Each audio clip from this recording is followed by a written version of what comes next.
Commonwealth ஊழல் வழக்கு விசாரணையை தினமும் விசாரிக்க சிபிஐ நீதிமன்றம் முடிவு செய்துள்ளது.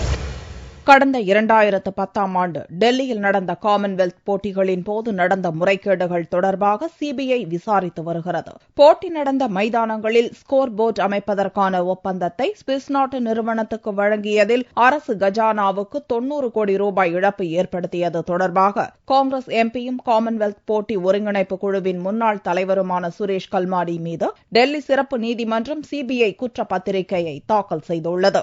இவ்வழக்கின் விசாரணை கடந்த ஆண்டு பிப்ரவரியில் துவங்கியது. ஆனாலும் இப்போதுதான் சிபிஐ தரப்பு சாட்சிகளின் வாக்குமூலங்கள் பதிவு செய்யப்படுகின்றன.